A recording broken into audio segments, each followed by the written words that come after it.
الحمدللہ رب العالمین والصلاة والسلام علی سید الانبیاء والمرسلین۔ بسم اللہ الرحمن الرحیم۔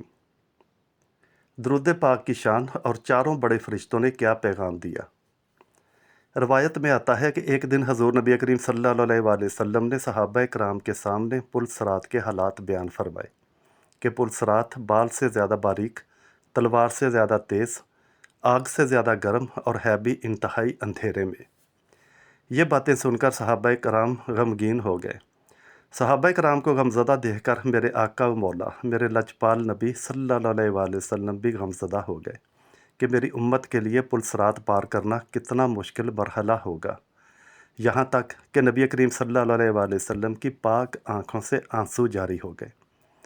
اتنے میں اللہ کے حکم سے چار بڑے فرشتے حضرت جبریل علیہ السلام، حضرت میکائیل علیہ السلام، حضرت اسرافیل علیہ السلام اور حضرت اسرائیل علیہ السلام آپ صلی اللہ علیہ وآلہ وسلم کی خدمت اقدس میں حاضر ہوئے۔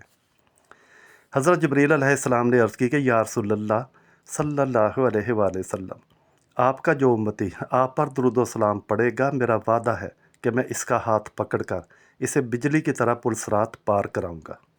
سبحان اللہ۔ حضرت میکائیل علیہ السلام نے عرض کی کہ یا رسول اللہ صلی اللہ علیہ وآلہ وسلم، آپ کا جو امتی آپ پر درود و سلام پڑے گا، میں اسے حوض کوثر سے ایسا پانی پلاؤں گا کہ پھر اسے کبھی پیاس نہ لگے گی۔ حضرت اسرافیل علیہ السلام نے عرض کی کہ یا رسول اللہ صلی اللہ علیہ وآلہ وسلم، آپ کا جو امتی آپ پر درود و سلام پڑے گا، میں اس کی مغفرت کے لیے اتنا لمبا سجدہ کروں گا کہ جب تک اللہ کریم اس کی مغفرت نہیں فرمائے گا میں سجدے سے نہیں اٹھوں گا۔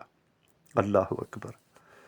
حضرت اسرائیل علیہ السلام نے عرض کی کہ یا رسول اللہ صلی اللہ علیہ وآلہ وسلم، آپ کا جو امتی آپ پر درود و سلام پڑے گا، میں اس کی روح ایسے نکالوں گا جیسے انبیاء کرام کی روح نکالتا ہوں۔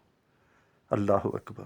سبحان اللہ۔ اے میرے اللہ، میرے کریم رب، تو ہم سب کو، ہر مسلمان کو، ہماری آنے والی نسلوں کو نبی کریم صلی اللہ علیہ وآلہ وسلم پر محبت کے ساتھ بکثرت درود پاک پڑھنے کی توفیق عطا فرما، اور ہمیں دنیا اور آخرت میں درود پاک کی رحمتیں اور برکتیں عطا فرما۔